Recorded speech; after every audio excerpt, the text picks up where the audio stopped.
Hello, Misfit entrepreneurs. This is Dave Lukas, and welcome to another episode of the Misfit Entrepreneur, where it's our job to help you unleash your inner misfit and break through to higher levels of success, wealth, and fulfillment by bringing you the best insight and information from the world's top entrepreneurs, with a specific focus on their misfit side, the specific traits, habits, and secrets that have allowed them to thrive and succeed. As a reminder, if you're new to watching us on our YouTube channel, hit the subscribe button below. Give this video a like and a comment as well. We do our best to respond to all comments as timely as possible. This week's Misfit Entrepreneur is Chelsea Husum. Chelsea is a true misfit entrepreneur. She is a standout in the male-dominated construction industry, building a massive business, American GPR and Coring, in Denver, Colorado, which provides core drilling and ground-penetrating radar services.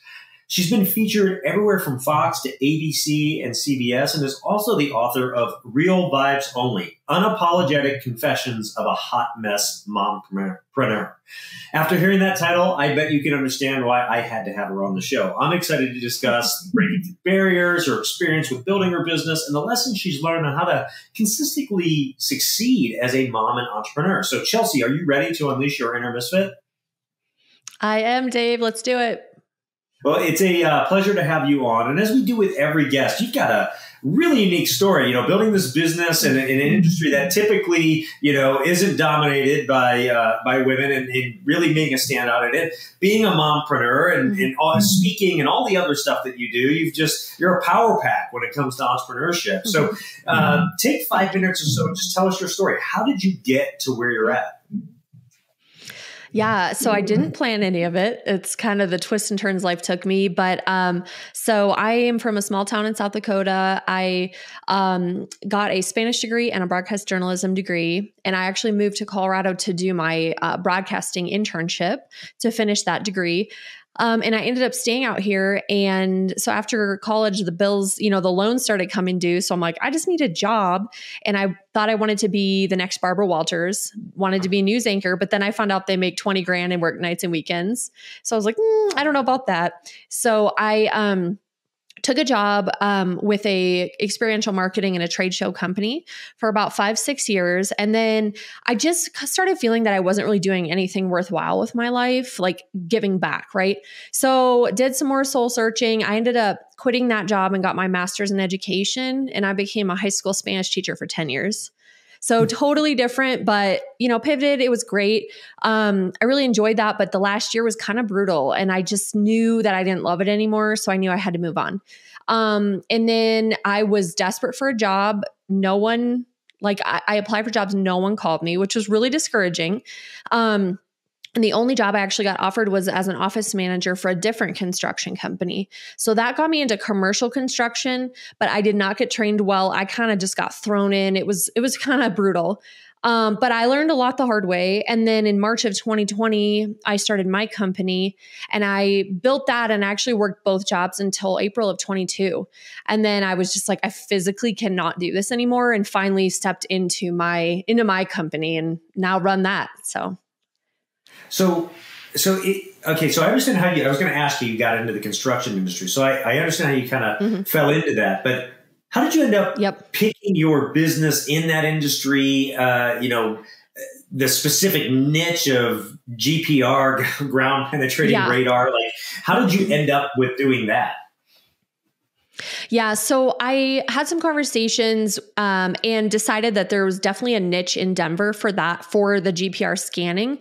Not a lot of companies do it. There's some big ones that do it, but I heard consistently that they were not doing it well, or they're 3 weeks out before they can get on a job site. So I talked to Hilti, some reps there, and decided to start the company just with that, with the scanning. And then as I was, on a job site, the clients were like, hey, well, you're here. They asked my technician, can you just do a core drill while you're here? And so I was like, sure, I'll buy a little core rig and throw it in the van. But now I do so much more coring even than the scanning now. So I kind of just took that and ran with it. And there's such a huge market for it. And it's nice that I can send one technician out and they can do both. They can scan and do the cutting. So it's pretty seamless. Yeah. So, obviously it's technical and what things are. Most people maybe never even heard of GPR or core drilling. So just real quick, just for context, give a little synopsis of the two. Sure. So GPR is it's scanning concrete. So more or less, it's a tiny little machine that will say it shows parabolas. So it sends radar into concrete, and if it's just concrete, you're seeing the same parabolas on the screen. If it's sensing a different material in there, it will change the parabolas. So really, the technician has to dissect that and understand, what the concrete ones look like versus something else. So more or less it says there's something here, you can safely cut here. Then you're not hitting a post-tension cable or certain things. And then core drilling is the circular cutting in floor or wall in concrete. So I'm on think of a high-rise building. I'm going in, cutting all the holes in the floor or wall for more or less mechanical or electrical companies or general contractors. And then they come in after and fill it all up with their stuff. So how did you fall into these? Did you know how to do any of this before you started your business? No, not at all. So how did you learn how to do these things? So I really, like I said, I talked to Hilti, which is, I use their core rigs and their GPR scanner. So they really trained me, my technicians. And then as I got into coring, I sought out people that have been doing this for a long time in the industry. So my employees have been doing this a very, very long time. They know more about it than I do. So I really, now I've been doing this long enough, but I rely heavily on them to go out to a job site and assess it. And if they're seeing something different, they're communicating with me, the client, things like that. And really we're, talking through those things with, communicating with each other to have the best result. And then I just love this because we're talking about how you built this business, right? So then how'd you get your first clients? Literally, it was my first employee. I said, here's a bunch of business cards, drive around. And when you see a construction site, you go on and you pass out your card. You pass out my card. And so literally the first clients, that's exactly how we got them. And then since then, honestly, the company has over doubled each year. So we've had very large growth. And really now the only way we get clients is word of mouth and referrals. And also I go out, to different events or things like that. And I want to go shake people's hand and talk to them and get to know them and let them ask me questions. So they put a face to the company and then, a name, and they get to know my employees as well. So really it's just, our clients have now built relationships with us. That's all I focus on, honestly. That's how we get referrals. That's how people are like, oh my God, we didn't even know you existed. And why did we wait so long to come to you? So we've been received very well. So from Spanish teacher in several years to fast growing large construction company, not knowing anything about it, getting into it and building it out. I have said on this show so many times over the years that anything can be learned. And that if you want bad enough, you can get it and you can figure it out. Right. Yes. And so you are the epitome of that. And I love that. What have you learned about how to compete in business, both in general and even in a case like where you're in a really construction industry, which is more, as you said, male dominated, right? So what have you learned about how to compete in business and stand out? I think we stand out by just being honest. If we're not able to do a job, we're going to say our ultimate goal is to have a safe, successful job site for our clients. We're not just doing a job to do it and then we create problems for them. So we're honest. It's talking through all of those things. I think, and people respond to that. They just want to know what's going on because they don't really understand this. This is, like you said, such a niche. So really is focusing on that. So people can learn about it. You're educating them on your services and to try to find the best, solution for them. Yeah. And I think there's something to be said for that too. I think people entrepreneurs, we lose the fact. In fact, there's been so many books written on sales over the years and different styles and strategies and stuff. And I think there's a theme I think that's really stood out, at least over the last 20 or 30 years, I'd say. And it's about educating your clients through the sale and about educating on what you do as a way to stand out more from the crowd. And I I think even in today's age, that's more needed than ever because we have so much at our fingertips, right? Like if I want to learn about GPR, I can go ask Chat GPT to tell me about GPR right now. Exactly. But that's not the same as educating me, having been there, done that, and bringing that real like experience to the table, right? And that's where I think people stand out. And I bet you find the same thing. Yeah, it's like an art, honestly. Like my technicians go out and they're looking at it and there's so many nuances of it. But really, and we also stand out because it's sad that we stand out this way, but so many people out on a job site, maybe from other companies, you can clearly tell they don't want to be there. So it's like, show up, act like you care. Have a positive attitude, be professional, right? I mean, that's just, those are my expectations always. That's how I am. That's my expectations for my employees. And sadly, we stand out because of that, because they're seeing, poor attitudes or people showing up, not knowing what they're doing. And then that's causing issue. I mean, people could die if you don't know what you're doing. It's serious. Every single day, the goal is to send them home safe. By far, the only goal. But that's also a testament. You've probably built really good protocols on how you hire people and what you look for, and how you make sure that you're getting the best people that are the most professional out there, right? Because construction's raw.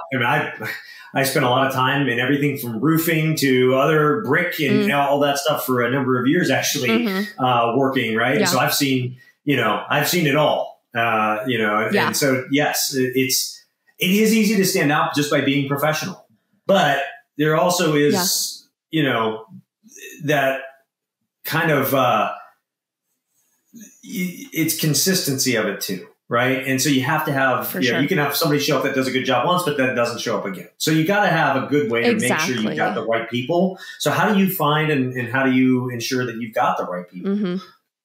So I love this question because mine's pretty unconventional. So, I did, posting on the job boards, right? And I would hire somebody, say, hey, you're starting on Monday, get all, I'm doing all the background check. They're sending me the information. Then they don't show up, right? So I have not had success hiring that way at all. My first employee, to be completely honest, was my stepbrother. I moved him out from South Dakota to start the company from me. And then it just wasn't, after a while, it wasn't a good fit. We went our separate ways. So my second employee, I don't, if he saw it on Craigslist or maybe a job board, but I think he called me or heard about it, or maybe even saw the van, honestly, and was like, hey, who are you? And for me, it's like, hi, do you want to work for me? I have zero market share at this point. I have zero proof that this is a good idea for anyone to come work for me, like at that point. So he took a huge risk to come work for me. He really did. But then after that, I would go, and now the only way I hire is I go to my employees. I'm like, hey, I need to hire somebody. Who do you know? And so I went to Jorge. He's like, I said, who do you know? He's like, well, this guy's really good. I'm like, how do you know he's good? He's like, well, I trained him 5 years ago. Okay, done. Hired. Great. He fits in perfectly.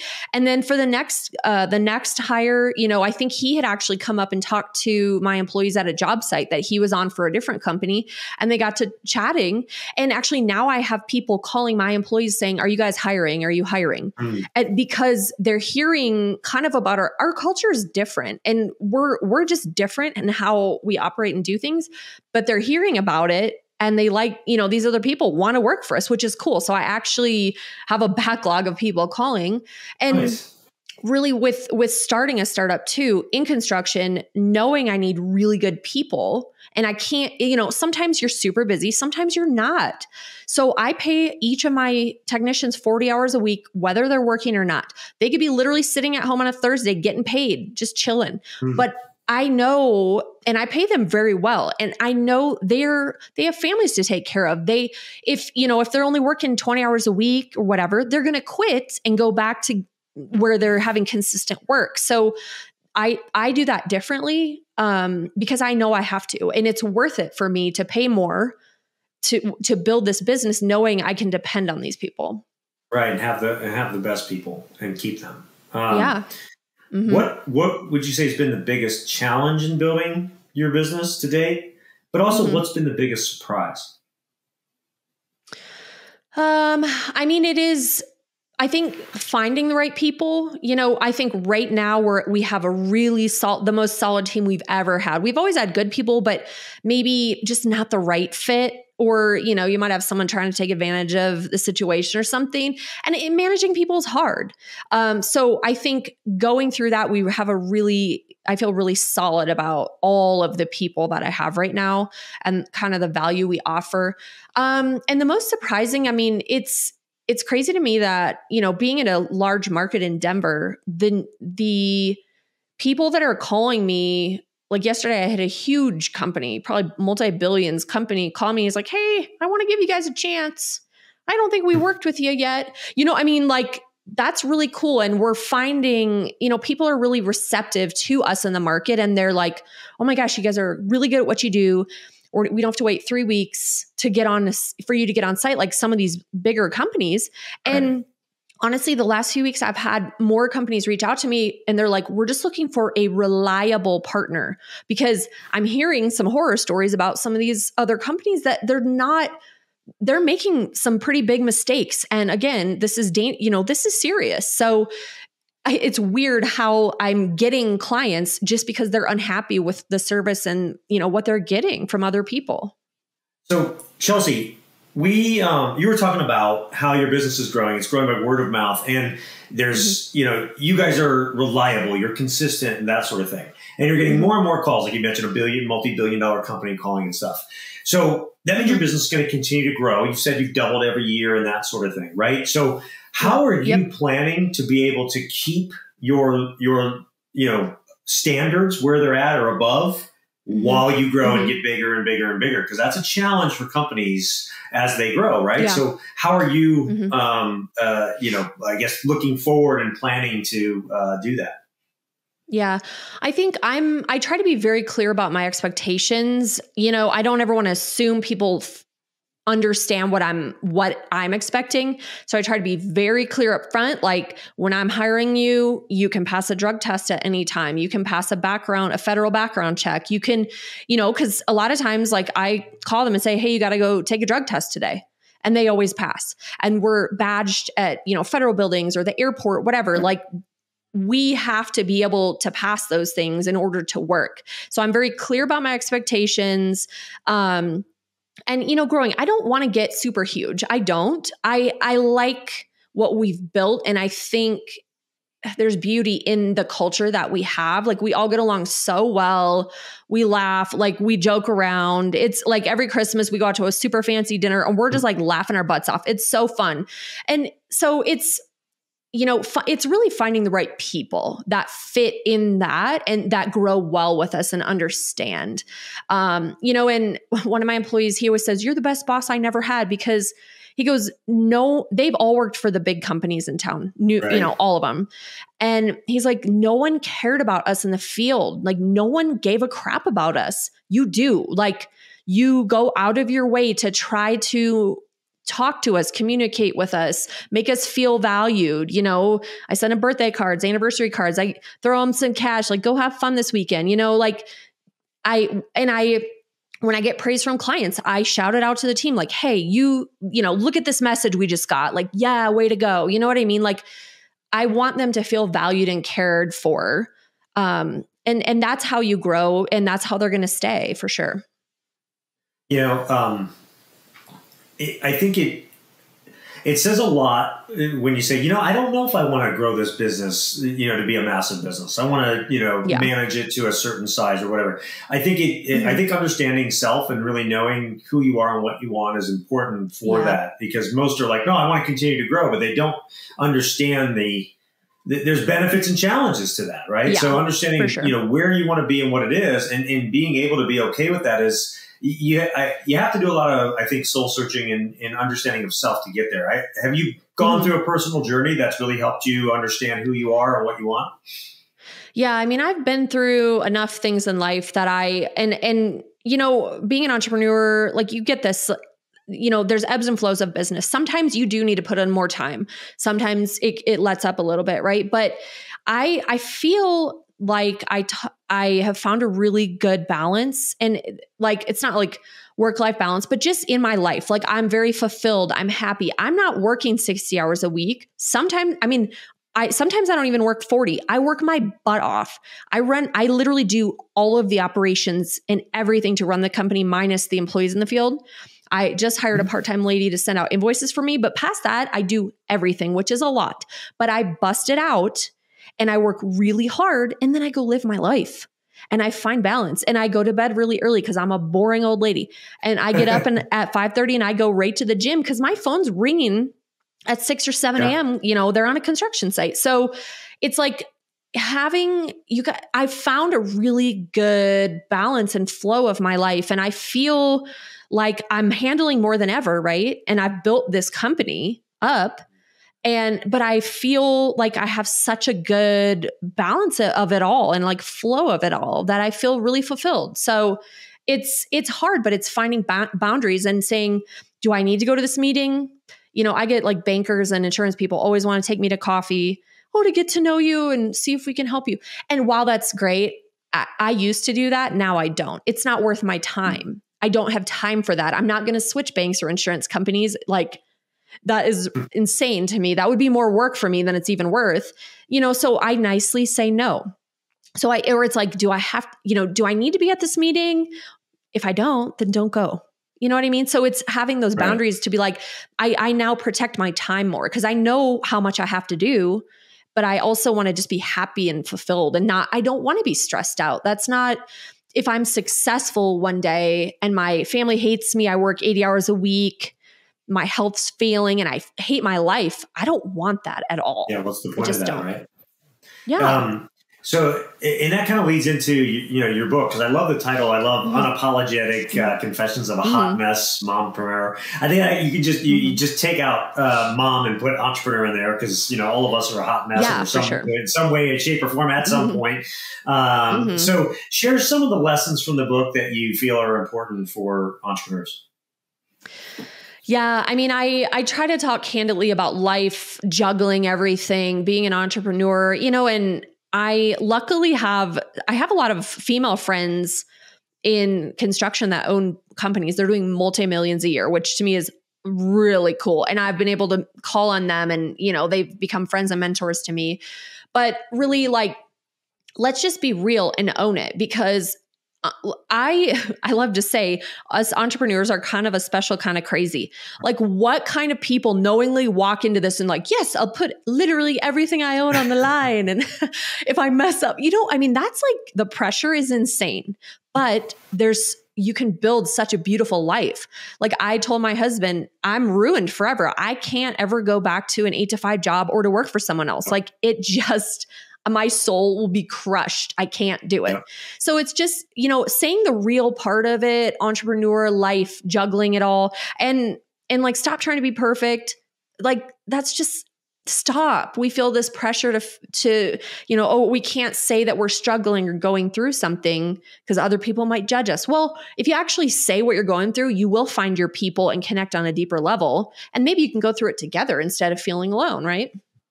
Yeah. And I think that's part of, like we talked a little bit ago about, really like taking the time to know who you are and what you want, and being okay with that, right? And understanding self. I think a lot of people are afraid to know who they really are. That's just in general. I agree. And like, and it goes along with, like, you mentioned a little bit about kind of finding a balance, right? And I think you probably agree that we're never really balanced. It's more like finding the harmony of things. For sure.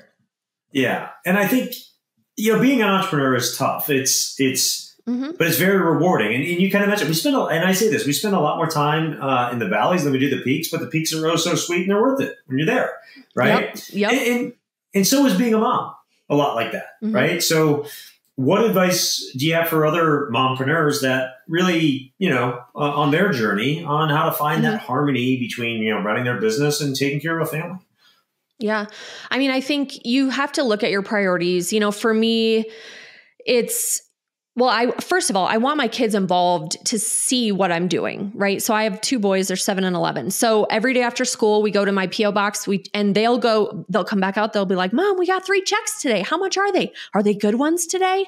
I'm like, yep, we got some good ones, and they're like excited about it with me. And I'll drive around town and be like, see that hospital? Mommy's company helped build that. See that library, our new library? Mommy's company helped. So it's like, involve them in it. I want them to see that I'm building something, right?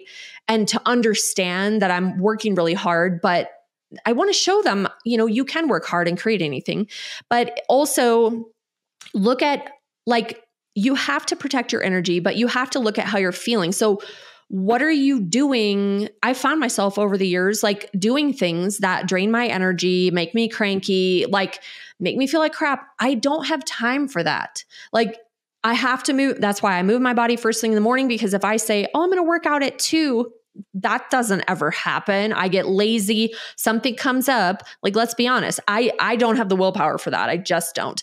Or for me, it's really assessing how things make you feel. For example, I was having like 2 glasses of wine or 2 drinks, let's say, and lately, I'm like getting headaches the next day till I go to bed. And I'm like, I had 2 drinks. Like, I barely had anything, but I feel like crap. And I'm like, oh my God, I'm not, it's draining my energy. I'm snapping at my kids. I'm cranky. I'm like, I don't have time to feel like this, nor do I want to. Right.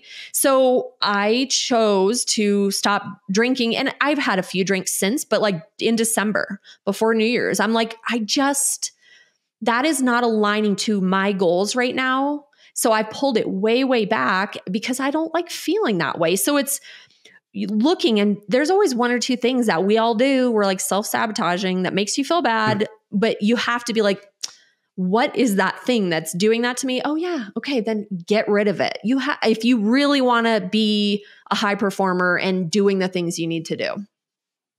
Yeah. I think, again, going back to knowing the self is people don't want to confront those things. They don't. It's just easy to stay doing what you've been doing and that sort of thing versus, versus not, or changing. Right. And I think talking about high performers, I mean, if you look at, if you study high performers, you're going to see that that's what they do. Right. Yep. They'll change on a dime if it really makes the difference. And I remember the first time that I was the same way. I race, pretty heavily at this point, compete at a pretty high level in Ironman. And, there came a point where, like, I literally, the performance that I got from like just cutting alcohol out entirely, difference. Oh yeah. Versus even like a 2 drinks every now and then. Like, there's like little windows where I will have a drink throughout the year now. And the rest of the time, because I'm, training for a big event and it's like a couple months out, I won't have anything. And I've noticed a major difference just in how I feel overall versus, like, you wouldn't have even known it before, and it's not like I was, it's not like I was out every weekend, like going to town or anything, but and it's interesting, like, even on that subject, like, Huberman Lab. I don't know if you've ever heard of Huberman Lab, but Huberman is a big professor out at Stanford and everything. He's on performance and everything else, and he's got his podcast. And he actually did and I remember this vividly because I was on like a 2.5-hour run, and I needed a podcast to last that long. Yeah. And it was like a 2.5-hour podcast on alcohol, what it does to you and your body, even having like 1 drink in 30 days, what it does. And like by the time I was done, I'm like, all right, that cements it. If nobody ever listened to that and you want to keep drinking, don't go listen to it. But there's like, it's amazing how much little things can make a huge difference. Right. And so being willing to spot those in your life and make the changes and do that, it can have a huge dramatic difference. So that's a really great point. Was there something else you wanted to add to that? Go ahead.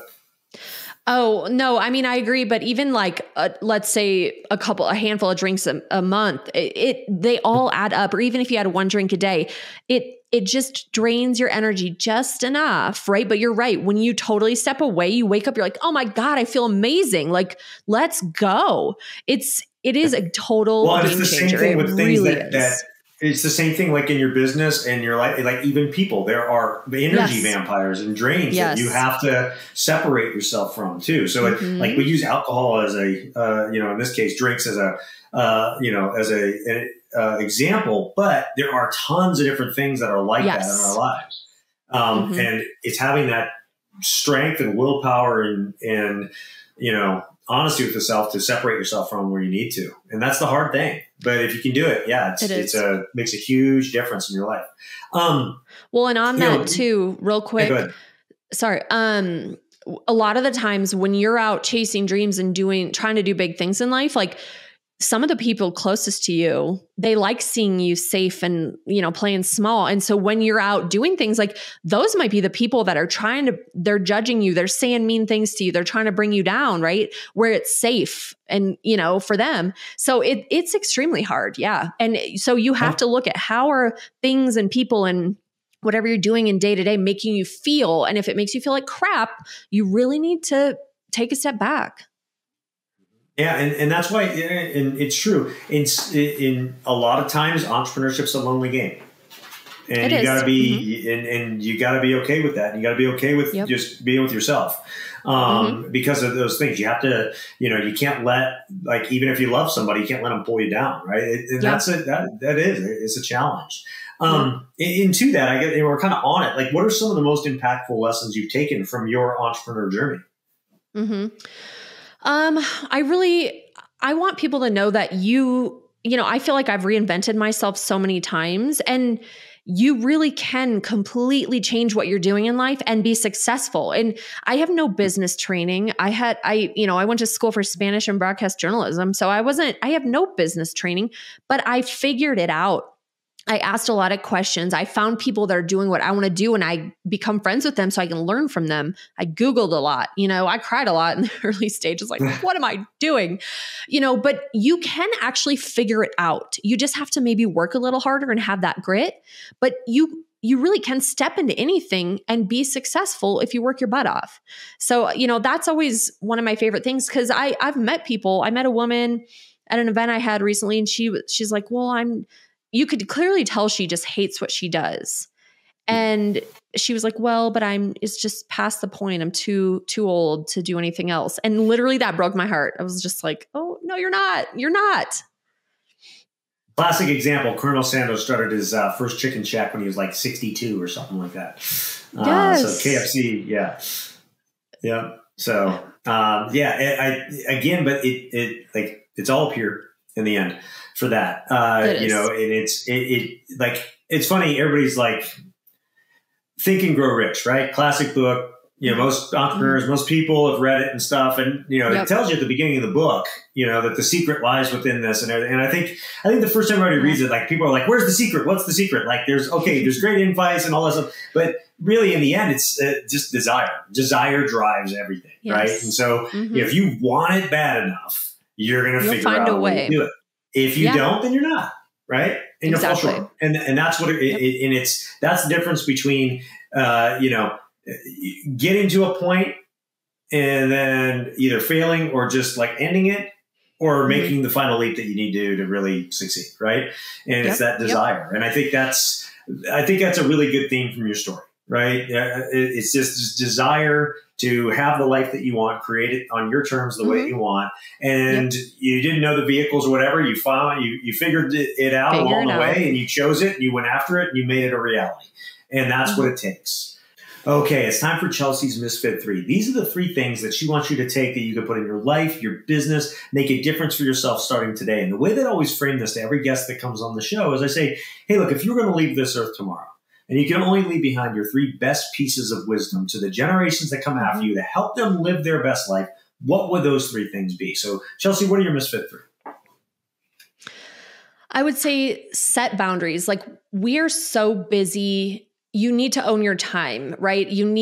We're so busy. We have a million things. And if you have kids too, it's even more. But like, I don't want to feel like I'm on a runaway train of life. And that at the end of my life, I look back and I'm like, what did I do? Or it was at the mercy of life, right? I didn't live my life. So it's looking out how you're spending your day, how you're spending your week, your month, and making the changes if you're not happy. We actually can, we are the creators of our life. We shouldn't feel that it's at the mercy of something else. So I'd say that, like, protect your time and put in there what is going to make you thrive. Find your tribe, your people. You know, for me, and like with my book, it's like, let's just be real. Stop being perfect. I've been through a lot of stuff, some pretty traumatic stuff in my life, and I'm done giving other people power. I'm taking it back. I'm now using my story to share with other people, because people need permission to heal themselves and feel okay and actually go out and do what they're meant to do. So like I said, find your tribe. And then I would say, like, have the audacity to build your life. Stop thinking that we have to be successful. We're working 80 hours. We're miserable, like all that. You don't have to do it. You get to choose differently. You know, that's a great Misfit 3. And I especially love that last one. If people do want to learn more about you, where should they go? Mm-hmm. I would say my website, chelseahusum.com. There's all kinds of information on there. And I have a free, I call it Your Unapologetic Life workbook on there too. And these are things when I'm kind of feeling in a slump or something, I really put thought into these. So that's on there for free if anybody wants to check it out too. Excellent. We'll link to all that in the show notes for the episode, the best show notes in the business for reasons I will talk about more in a second. But first, for those of you that are new to the Misfit Entrepreneurs, your first episode with us, welcome. It's such an honor to have you with us, and thank you for listening. I hope you become a regular listener, subscriber, or watcher of the show. And for all of you that are with us week in and week out, I cannot thank you enough for your support of the show. You are what makes this go in over 100 countries every single week. So thank you, thank you, thank you. And then go out and check out the show notes of this episode. They are the best in the business. Why? Because I do them myself. As part of my personal growth routine, every single week I go back through these episodes with great guests like Chelsea, and I take my best pieces of advice and wisdom and thoughts, and I share those with you, tips and all that stuff. So check those out. And then go out and give this episode a rating and a review. Help share Chelsea's message, because we all know, and I say this in every episode, one great episode can change someone's life. Maybe something that Chelsea shared today was that missing link you were looking for to get to your next level. So share this with others. And again, Chelsea, thank you so much for coming on, sharing all your wisdom and insight today.